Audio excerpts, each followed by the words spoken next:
SR കറിവേടിലേക്ക് സ്വാഗതം. ഇന്ന് ബ്രേക്ക്ഫാസ്റ്റിനും ഡിന്നറിനും പറ്റിയ പലഹാരം ഓട്ടട. ചുട്ടെടുക്കാൻ എണ്ണയുടെ ഒന്നും ആവശ്യമില്ല.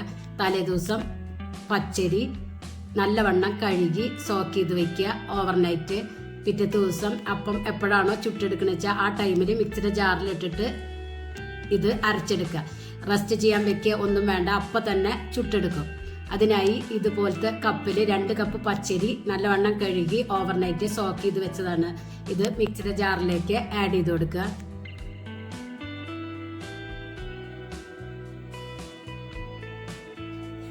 രണ്ട് ചെറിയ ഉള്ളി ആഡ് ചെയ്യുക.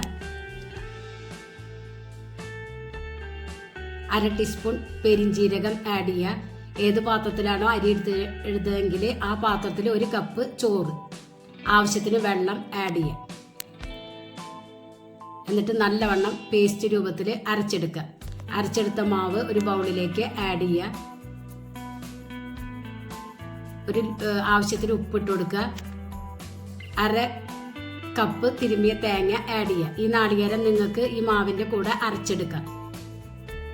എന്നിട്ട് ലൂസ് കൺസിസ്റ്റൻസിയിൽ, നല്ലവണ്ണം ലൂസല്ല, ഒരു മീഡിയം ഇതുപോലെ സ്റ്റൗവിലായതുകൊണ്ടാണ് ഞാൻ ഈ കൺസിസ്റ്റൻസിയിൽ എടുക്കുന്നത്.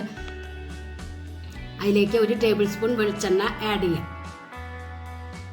എന്നിട്ട് മൺചട്ടിയിൽ വേണം ഇത് ചുട്ടെടുക്കാൻ.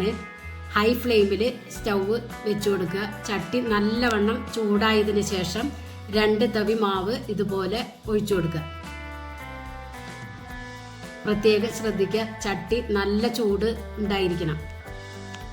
എന്നിട്ട് ഇതുപോലെ ഓട്ടോട്ട ആയി വരുമ്പോൾ സ്റ്റൗ ലോ ഫ്ലെയിമിൽ വെച്ച് കൊടുക്കുക. എന്നിട്ട് മൂടി വയ്ക്കുക.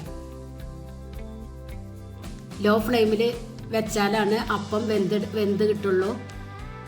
ഇപ്പം അപ്പം വെന്തിട്ടുണ്ട്. ഇത് നമുക്ക് എടുക്കാം. അടിപൊളി അപ്പട്ട. ഇതുപോലെ ഒരെണ്ണം കൂടിയും ചുട്ടെടുക്കുക. പ്രത്യേകം ശ്രദ്ധിക്കുക, ഹൈ ഫ്ലെയിമിൽ വീണ്ടും വെച്ച് കൊടുക്കണം. എന്നിട്ട് ഇതുപോലെ ഓട്ടോട്ട വന്നതിന് ശേഷം സ്റ്റൗ ലോ ഫ്ലെയിമിൽ വെച്ച് കൊടുക്കുക. മൂടി വെക്കുക. ലോ ഫ്ലെയിമിൽ ആയാൽ മാത്രമേ ഇത് വെന്ത് കിട്ടുള്ളൂ. ഇത് നോൺ സ്റ്റിക്കിൻ്റെ ചട്ടിയിലൊന്നും ചുട്ടെടുക്കാൻ പറ്റില്ല. ഇറച്ചിയുടെ കൂടെയൊക്കെ കൂട്ടിക്കഴിക്കാൻ പറ്റിയ അടിപൊളി അപ്പട്ട. എണ്ണയോ തടവ് ഒന്നും ആവശ്യമില്ല. നിങ്ങളൊരു പ്രാവശ്യമെങ്കിലും ഉണ്ടാക്കി നോക്കി ഫീഡ്ബാക്ക് അറിയിക്കുക. നിങ്ങൾക്ക് ഈ ചാനൽ ഇഷ്ടമാവുകയാണെങ്കിൽ പ്ലീസ് ഒന്ന് സബ്സ്ക്രൈബ് ചെയ്യുക, ലൈക്ക് ചെയ്യുക, ആ ബെല്ലൈക്കൺ ഒന്ന് അമർത്തുക. അപ്പോൾ ഞാനിടുന്ന ഇതുപോലുള്ള വീഡിയോസ് നിങ്ങൾക്ക് കിട്ടുന്നതാണ്. Thank you.